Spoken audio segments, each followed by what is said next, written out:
Namaste and hello. Welcome to our Swayambhu family, wherein we all have embarked on a journey to discover ourselves. Yesterday I spoke about acting yourself to the future and using your emotions, connecting your emotions to it. Today, using your emotions, we are going to create one more aspect, and that is creating self-awareness, which will lead to self-discipline. So creating this self-awareness, what we have to do is, first is we have to create focus, concentration, self-awareness and self-discipline. So when we talk about emotions play a major role in our life. So what is an emotion? Emotion is an impulse to act. Suppose you are happy, you act happy, you are sad, you act sad. This is emotion. There are four major emotions if you go to see. There is the anger emotion. Here the impulse, what anger creates us to move against. There is the emotion of affection, happiness, and the impulse here is to move forward, to do something good. Fear, the impulse is, it is creating a fear, so I have to stop somewhere.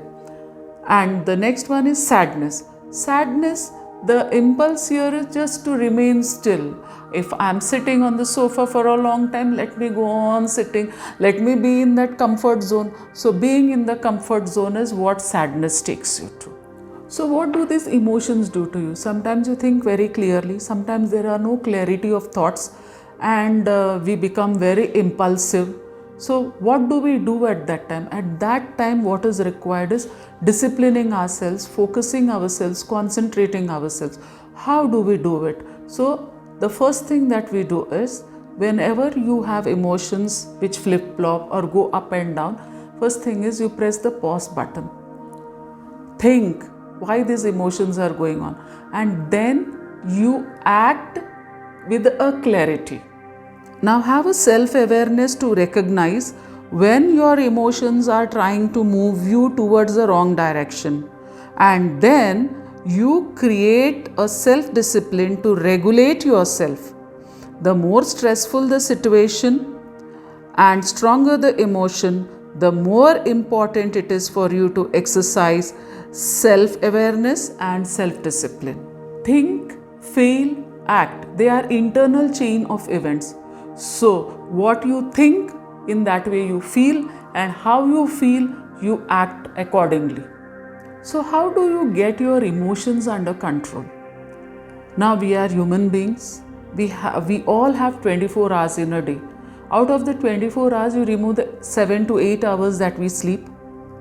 We still have 15 to 16 hours with us. So how do we go about in that 15 to 16 hours? If we can go in two ways, either we focus on what we do or we get distracted. So what are our main distractors? Sometimes laziness itself becomes a main distractor. Procrastination, that is doing things for tomorrow, keeping things for tomorrow and then saying that okay, I'm going to do it tomorrow, and today you just laze around without doing anything. So that is one more thing of procrastination. Next, what are the other distractors?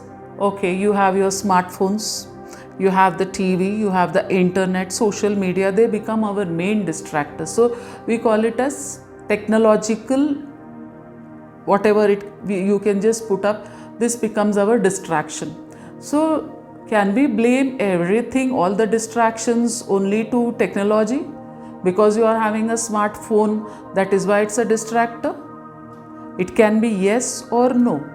How you use your technology is up to you. Suppose the phone beeps, and every time you go near your mobile, near your smartphone, you see it and you say, "Hello master, how can I serve you?" So you become a servant to your smartphone. So instead, you are going to give a specific time for your smartphone. Don't become its servant. Become the master. You know when you have to use your technology and when you have to go to work, you have to go to school, you have a proper time for everything. So how do we create this? Technology, inventions, If you go to see, yes, technology has created so many things, but all these creations were created in somebody's mind. So who is the master here? The master here is your mind. Your mind has created so many things.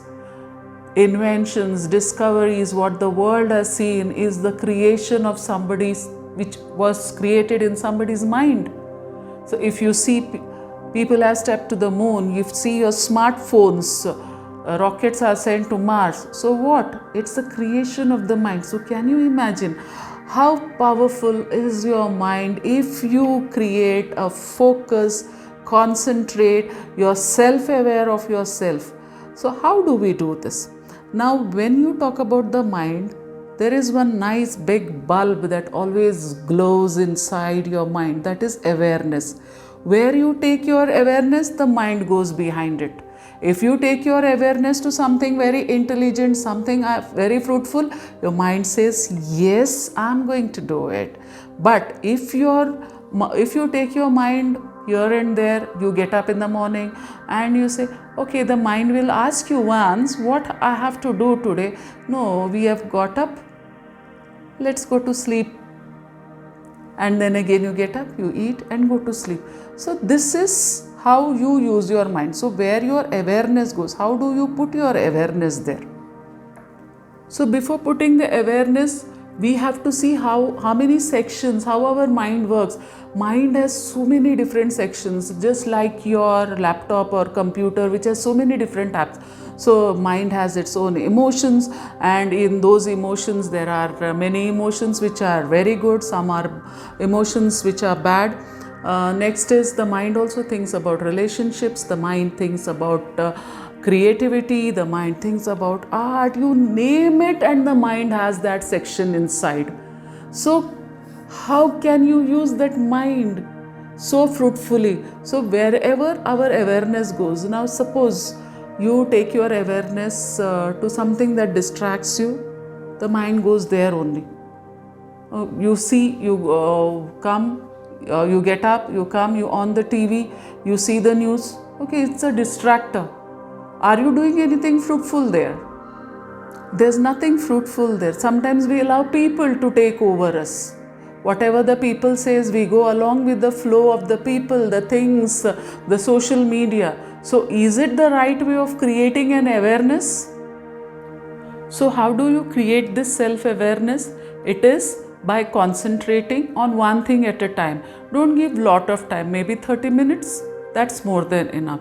So how do we develop the concentration? So how do you develop your concentration? We develop that concentration by bringing in the light of awareness into our everyday life. It is simply said being in the present, being in the now.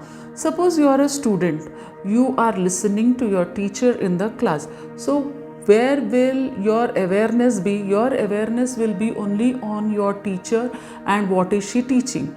If you are an employee and you're working, so your concentration will be on the work that you are doing, on the work that you have on your table. If you are a housewife and you are cooking, your concentration will be on what you are cooking. So in that way, in simple ways, we develop our concentration. Suppose, for example, you are talking to your partner. So how are you going to talk to your partner? Giving your full concentration there. Maybe you may be talking for 10 minutes, 30 minutes or 1 hour, but in that moment, you are learning to develop your concentration to that moment, to the present moment, and you are not drifting it apart anywhere. And when you are talking to your children, see that your concentration will only be on what your children tell you. You are your child's best friend. So be that best friend. Listen to what your child says. When I take up parenting workshops, usually parents come to me and say, how can we develop concentration in our children? So I say, first you develop the concentration in you. There is a proverb which says, monkeys see, monkeys do. So it's, as parents, it's left up to you. If you don't teach your child how to concentrate, how will your child concentrate when he moves ahead in his life? So the first thing is, as a parent, you concentrate on what your child is telling you. And then you can see that concentration in your child when he goes out.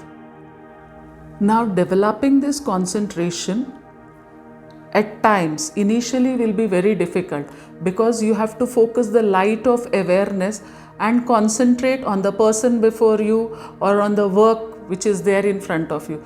Suppose what happens, usually we drift apart with our concentration. That time you just have to say, knock knock, come back, don't drift apart, come back. So it only depends on your practice. So keep on practicing and bringing back your awareness to yourself. So you have to see that light of awareness as if it is a big ball of light, and just tell it, knock knock, you have to come back to me. So this is how your concentration will start developing slowly. Now when we come to the benefits of this concentration, do you think there are any benefits? The benefits are endless. When you concentrate, you develop your self-awareness, and this self-awareness leads to self-discipline. So first, whatever we do, when you have the awareness within yourself, because everything is within yourself, nobody can come and put that self-awareness into you. So first thing is, what you do, just do a simple technique with me.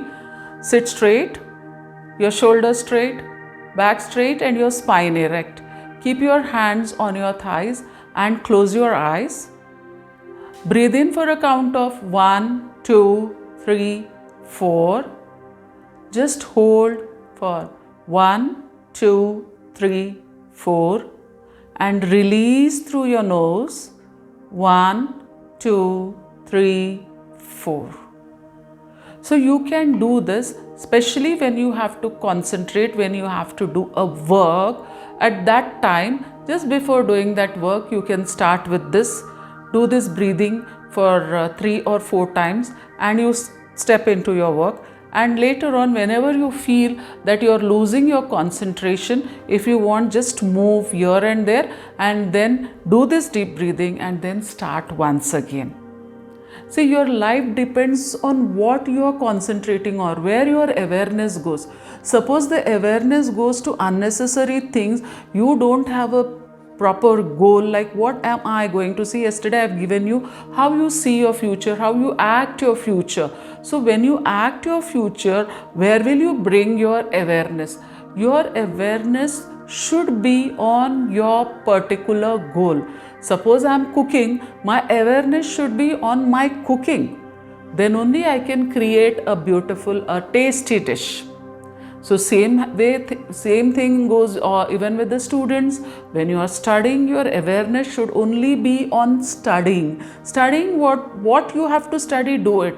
Because you have to, if you are a student up to 10th standard, up to 12th standard, you have to go along with the syllabus. You just can't cry and say that I can't do it. You are in the school and you have to do. So take simple steps at a time.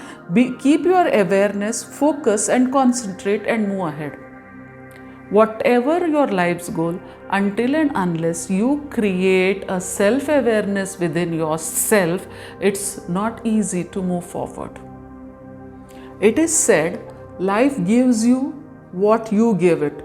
So suppose you give it goals, it will give you back a goal which is very successful. Suppose you are goalless, that life reflects back your goallessness. So usually what happens in stress, anxiety and depression, people always have a very sad way of thinking about their life. Like every time they say that whatever we do, people don't agree. But is it necessary that people agree? You have to do something which is fruitful for you, not for others. It is you who have to create that self-awareness within you and have an intention that this is where I am going to lead my life to. And when you create that self-awareness, automatically you will create a discipline. You will have that self-discipline, because everything, self, because the main thing that is involved there is self. So where does this self come? From your mother, from your father, from your friends, or from your anybody from your workplace? The self only comes from within. So only when you act from within, then you can see, you can move towards your way of a fulfilling life. So before I wind up this session, I'll just give a simple anecdote of a NCC boy. He had gone to the NCC boot camp, and there the drill master, he was asking all of them to forward march and a lot of things that were going on in the drill. So here he's saying, I understood one thing.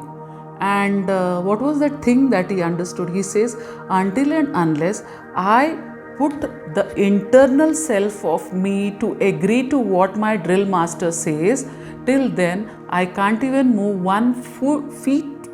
even 1 foot forward, I can't move. Because everything has to come from the internal self. This internal self, when you use it correctly, when you say, yes, I'm going to do, today I'm going to focus on this. Today I'm going to focus on what I want. Today I'm going to focus on this subject, and I am going to complete this much. Today I'm going to focus on this work, and I will complete my work. Today I'm going to focus on cleaning one side of the cupboard, and I'm going to clean it. So small things, simple things, wherein each and every step that you take will go on to improving yourself. So that is your self-improvement. Self-awareness even creates self-discipline, and when there is self-discipline, naturally there is self-improvement in you. So self-discipline is not forced by others. Nobody can make you do anything unless you want to do it. So focus, concentrate, increase your self-awareness, and self-discipline yourself to gain clarity in your life. That's all for today in this session. Meet you in my next video. Till then, stay healthy, stay happy, stay blessed, and take care. Thank you.